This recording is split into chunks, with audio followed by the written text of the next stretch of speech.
Hi and welcome to Easy Spoken English Kanchi. இந்த series of வீடியோஸில் நம்ம எல்லா டென்சஸையும் பாசிவ் வாய்ஸில் டீட்டெயில்டாக அதோட ஸ்ட்ரக்சர்ஸ் தான் பார்த்துட்ருக்கோம். ஆல்ரெடி நம்ம சிம்பிள் ப்ரெசன்ட் டென்ஸ் பார்த்து முடிச்சிட்டோம். இந்த வீடியோவில் நம்ம சிம்பிள் பாஸ்ட் டென்ஸ் பார்க்க போகிறோம். சிம்பிள் பாஸ்ட் டென்ஸ் பாசிவ் வாய்ஸில் எல்லா ஸ்ட்ரக்சர்ஸையும் டீட்டெயிலாக டிஸ்கஸ் பண்ணலாம். Let's get started. Simple past tense நம்ம பாசிவ் வாய்ஸில் எந்த மாதிரி இடத்துல யூஸ் பண்ணுவோன்னு பார்த்தீங்கன்னா, கடந்த காலத்தில் பாஸ்ட்டில் செய்யப்பட்ட செயல்களை சொல்கிறதுக்கு. அதாவது 100 ஆண்டுகளுக்கு முன் கோவில் கட்டப்பட்டது, நேற்று இமெயில் அனுப்பப்பட்டது, தண்டனை வழங்கப்பட்டது. ஸோ இந்த மாதிரியான சென்டென்சஸில் தான் நம்ம சிம்பிள் பாஸ்ட்டில் பாசிவ் வாய்ஸ் யூஸ் பண்ணுவோம். இதோட கீவேர்ட்ஸ் உங்களுக்கு தெரியும். பாஸ்ட்டை குறிக்கிற மாதிரி எனி டைம் ஸ்டாம்ப் நீங்கள் யூஸ் பண்ணலாம். இப்போ இதோட ஸ்ட்ரக்சர் பார்த்தீங்கன்னா, ஐக்கு வாஸ், வியூதேக்கு வர், ஹீ ஷீட்டுக்கு was plus V3. Okay, so passive வாய்ஸ்னாலே V3 ஃபார்ம் தான் வரும். வேர்ப் வந்து V3 ஃபார்ம், பாஸ்ட் பார்ட்டிசிபிள் ஃபார்மில் தான் இருக்கும். முன்னாடி எனி ஃபார்ம் ஆஃப் பி வரும். ஸோ இதை பற்றிலாம் நான் லாஸ்ட் வீடியோவில் இன்ட்ரடக்ஷன் மாதிரி சில விஷயங்கள் சொல்லியிருந்தேன். நீங்கள் இன்னும் அந்த வீடியோ பார்க்கலன்னா மேலே இந்த இடத்துல அட்டாச் பண்ணியிருக்கேன் ஐ கார்டில், கண்டிப்பாக செக் அவுட் பண்ணி பாருங்கள். இதோடைய நெகட்டிவ் ஸ்ட்ரக்சர் சப்ஜெக்ட் வாஸ் இல்லைனா வேர், சப்ஜெக்ட்க்கு ஏற்ற மாதிரி வாஸ் ஆர் வேர் வரும். Not V3 and the remaining sentence. Yes or no கேள்வியாக இருந்ததுன்னா வாஸ் அல்லது வேர் முன்னாடி வரும். Subject V3 remaining sentence. Negative yes or no was or were, subject not V3 remaining sentence. WH கொஸ்டின்னா WH word முன்னாடி வரும்.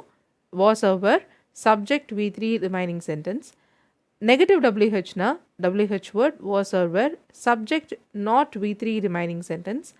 Negative டேக்னா positive sentence போட்டுட்டு நெகட்டிவ் டேக் எழுதி நம்ம கன்ஃபார்ம் பண்ணுவோம். So positive sentence was over, short negative subject pronoun. Positive டேக்கு negative sentence முதல்ல எழுதணும், was over and the subject pronoun. Okay, இப்போ நம்ம டீட்டெயில்டாக ஒரு எக்ஸாம்பிள் பார்ப்போம். முதல்ல நம்ம பார்க்க போகிறது அஃபர்மேட்டிவ் சென்டென்ஸ் ஸ்ட்ரக்சர். இன்றைக்கி நம்ம எடுத்துருக்கிற எக்ஸாம்பிள் இருக்கிற சப்ஜெக்ட் ப்ராஜெக்ட், வேர்ப் வந்து முடிக்கப்பட்டது, கம்ப்ளீட்டட்.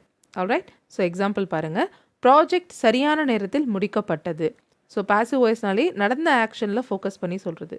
பொதுவாக அந்த ஆக்ஷனை யார் செய்கிறாங்கன்றது நம்ம சொல்லணும்னு அவசியம் இல்லை, இல்லை தெரியாது, இல்லை வெரி ஆப்வியஸ், எல்லாருக்குமே தெரியும் இவங்க தான் அந்த ஆக்ஷனை பண்ணுவாங்கன்னு.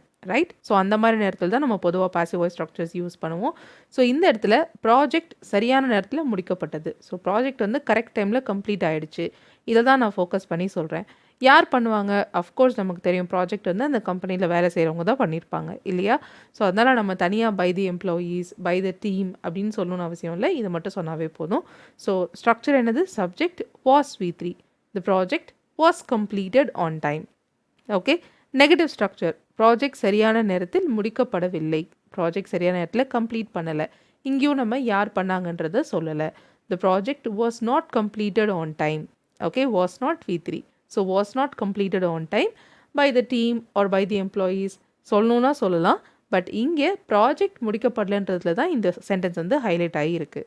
அடுத்து எஸ் ஆர் நோ கேள்வி. ப்ராஜெக்ட் சரியான நேரத்தில் முடிக்கப்பட்டதா? ப்ராஜெக்ட் கரெக்ட் டைமுக்கு கம்ப்ளீட் ஆச்சா? ரைட், பேச்சு வழக்கில் நம்ம அப்படி தான் கேட்போம். Was the project completed on time? Okay, was subject V3. Was the project completed on time? Negative yes or no, சரியான நேரத்தில் முடிக்கப்படவில்லையா, சரியான நேரத்தில் கம்ப்ளீட் பண்ணலையா?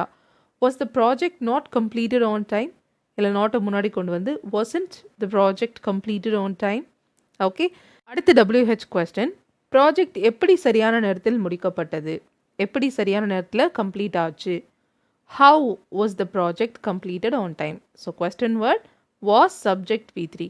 How was the project completed on time? Okay, negative question. Project ஏன் சரியான நேரத்தில் முடிக்கப்படலை? ரைட், அதே மாதிரி question word was subject not V3.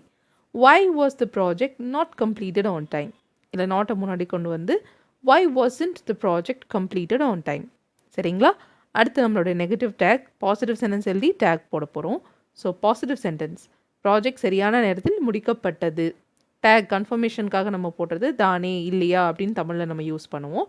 So அதுக்கு இங்கிலீஷில் நம்ம டேக் யூஸ் பண்ணுவோம். டேக்குடைய ஸ்ட்ரக்சர் உங்களுக்கு தெரியும். Was over, short negative subject pronoun. So first positive sentence, the project was completed on time. Was short negative subject pronoun. Wasn't subject ப்ரனவுன்னா என்னது? ப்ராஜெக்ட்னு இருக்குது. ஸோ ப்ராஜெக்டோட ப்ரனவுன் என்னதுன்னா இட். த ப்ராஜெக்டோட pronoun is it. So wasn't it the project was completed on time. Wasn't it. Okay, அடுத்து நம்மளுடைய positive tag, negative sentence எழுதி பாசிட்டிவ் டேக் போட்டு கன்ஃபார்ம் பண்ணுவோம். ப்ராஜெக்ட் சரியான நேரத்தில் முடிக்கப்படலை, நெகட்டிவ் சென்டென்ஸ் சொல்லிட்டோம். இல்லையா தானே இந்த மாதிரி கன்ஃபார்ம் பண்ணிக்கிறோம். ஸோ இங்கிலீஷில் the project was not completed on time. Was plus subject pronoun போட்டால் டேக் வந்துடும் இல்லையா? So was it the project was not completed on time, was it? Alright. So இப்போ இங்கே எல்லாத்தையும் கம்பேர் பண்ணலாம் பாருங்கள். ப்ராஜெக்ட் முடிக்கப்பட்டது, the project was completed.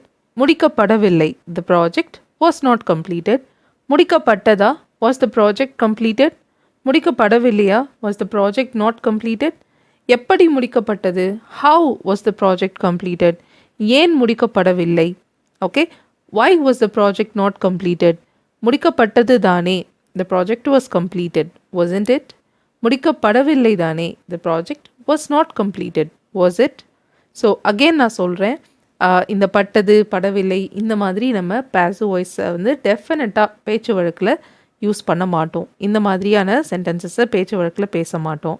Complete ஆகிடுச்சு, ப்ராஜெக்ட் கம்ப்ளீட் ஆகிடுச்சு, கம்ப்ளீட் ஆகலை, ஆயிடுச்சா ஆகலையா, இப்படி தான் நம்ம கேட்போம். பட் இதெல்லாம் பேசிவ் வாய்ஸ் சென்டென்சஸ். பிகாஸ் அங்கே யார் செய்கிறாங்கன்றதை நீங்கள் சொல்லலை, இந்த ஆக்ஷன் நடந்துடுச்சு, ப்ராஜெக்ட் கம்ப்ளீட் ஆகிடுச்சு, இது தான் நீங்கள் சொல்கிறீங்க. ஸோ பேசிவ் வாய்ஸில் நீங்கள் சொல்லணும். ஆல்ரைட். ஸோ புரிஞ்சிருக்கும்னு நினைக்கிறேன். இதே மாதிரி ஒரு சென்டென்ஸை நீங்கள் எல்லா ஸ்ட்ரக்சர்லையும் எழுதி ப்ராக்டிஸ் பண்ணுங்கள். தேங்க்யூ ஸோ மச் ஃபார் வாட்சிங் this video till the very end. I'll see you all in the next video. Till then, take care and bye.